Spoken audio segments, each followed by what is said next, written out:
Hey guys, Paul McLain here. Welcome back to the Monday Morning Mindset Podcast. I'm excited to be with you this morning, wherever you're located and wherever you're watching this. The goal that I've got is to give you great value. The hope is that when you leave this podcast, you live inspired, equipped, and empowered to go out there and conquer your goal that you got before you. And so today, I believe we're going to really do that. I think that most people are more alike than not alike. They have this goal, they have this desire to go out there and accomplish greatness. They want to find massive success with Pinnacle. They want to build a massive business. They want to get financial freedom. So they know what they want, but too often they don't get it, right? We've got a lot of people reaching massive success, but we have a lot of people that are not, and they're still chasing success. And so we really want to unpack today, what does it look like? What things can you do to set yourself up to be the best version of you and accomplish what you hope for? And I love the quote that says, successful people form the habits of doing the things that failures don't like to do. Now, successful people don't like to do them either, but they form the habits. And see, I believe that habits really dictate the trajectory of where you're going. If you want to change your life, you got to change your habits. I love the quote that says, you don't rise to your level of your goals, you fall to the level of your systems. In fact, there's a study that Duke University did back in 2006. It says 40 to 50% of actions you do every day are the result of your habits, not your decisions. So what does that mean? It means that like even when you pick up your phone out of your pocket, like what you go to unintentionally, what you do in the morning when you don't think about what you're doing, what does that look like? And so today I really want you to kind of have this be almost like a classroom where you're like thinking about and making notes as you take notes about the habits you've got. And we're really going to unpack how to create the right habits and how to destroy the wrong habits. So this is going to be very, very practical. And I believe as we step into the end of this year and we're really preparing for the new year, it starts now. What you don't want to do is say, hey, in 2026, January 1st, man, I'm going to lose some weight. I'm going to start selling 20K or 30, 40K a month. I'm going to start recruiting some agents. And January 1st, I'm going to start to do those things.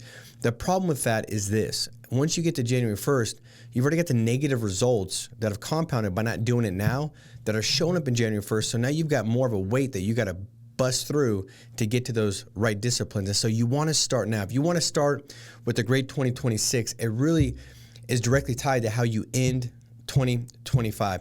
And so if you've ever had this question, like, man, why am I broke? Why am I anxious? Why am I angry? Why am I frustrated? Why am I not, losing the weight I want to lose? Whatever that might be, we're going to really kind of unpack that. I love what scripture says, and I'm not going to preach to you, but this is just a great scripture and a great book that I like to read.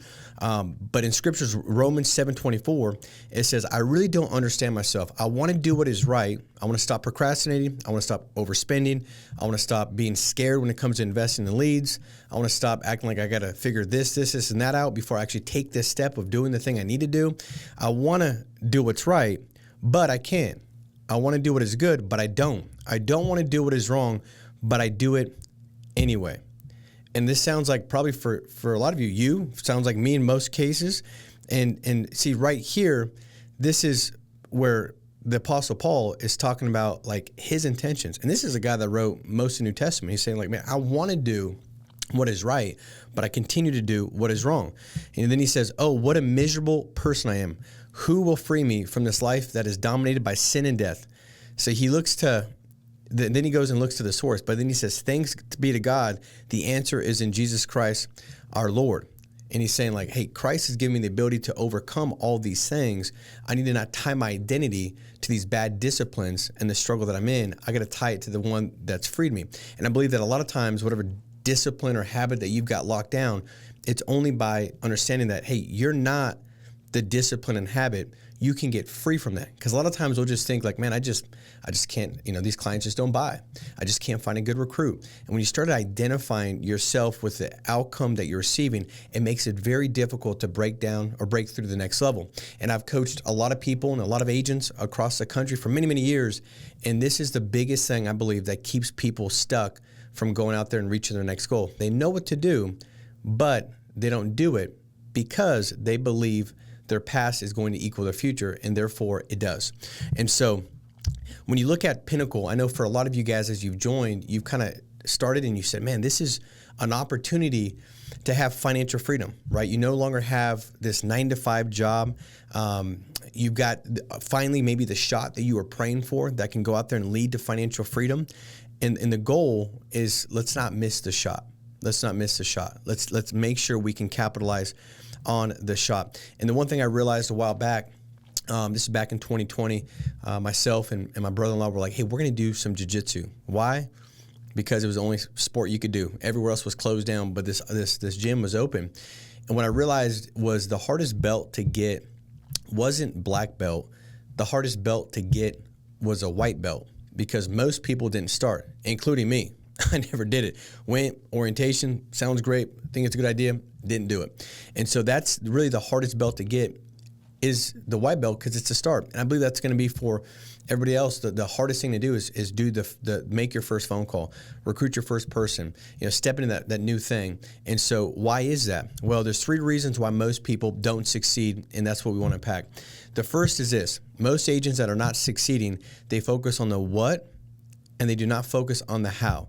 So most people know, like, I want to help 20 families. I want to get to financial freedom. I want to get to, the top contract. I want to have 100 agents on my team making 6 figures plus. Like, they know what they want, but they don't focus on the how to get there. And the how is the system. The how is the habit. So if you focus on what you want, most people have the same goals, but very different results. Why? It's because of the how. And so we must focus on the how.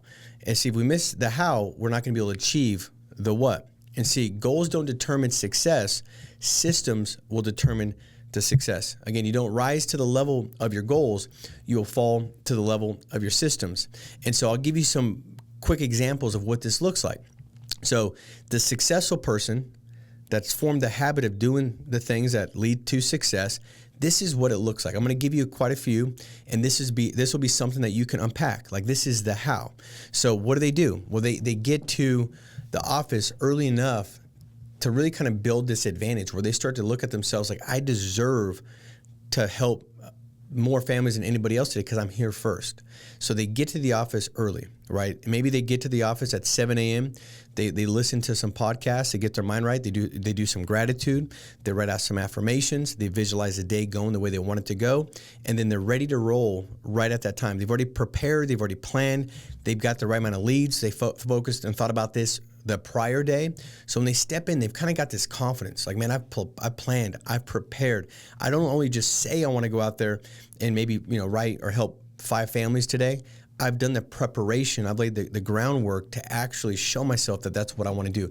They've started to cast votes for that next level version of themselves. They get their leads ready the night before. If they have an issue, they are on Discord and they can say, hey, man, I just had this situation. What do you think? They got Discord up and they're actually watching the product or the example worth duplicating. Maybe it's a new Pinnacle stage and they've got the top producer there that's making the phone calls, and they're watching what they're doing and they're looking at how they did it, and they're able to kind of find the discrepancy and make those tweaks and adjustments really quickly the moment that they just did it, because that's the best way to kind of really build in that right myelin, right? And as your neurons fire, that myelin's building where you're starting to rewire and say, okay, I got to tweak that, adjust that. That makes sense. It's more obvious. It's more apparent because you're seeing the model worth duplicating. You're seeing how you're doing it. So they've got that locked in and focused in on. When they're driving from doing whatever they're doing, they're so focused on the business. They're listening to podcasts. They're developing. They're getting better. They're learning. They're growing. They're on all the huddles. They're on all the podcasts. They're watching them live. They're taking notes on them. They find what podcast fed them the best, and then they listen to that like 10 different times throughout that week to really kind of cement and rewire their brain. They understand that, hey, repetition of message is a much better way to change out thought process than when it just gets so bad where you're sick and tired of being sick and tired, and you're like, shoot, I'm going to stop being timid. I'm going to stop sleeping in. I'm going to stop being scared with investing leads. I'm going to start doing different things because it hurts so bad. They understand, like, hey, I'd rather not go that way. I'd rather go through the repetition of message. And so they just submerge themselves in having the right thought process in front of them so they can take the right amount of action. They have a good personal growth plan. They don't just say, I want to go and hit this goal.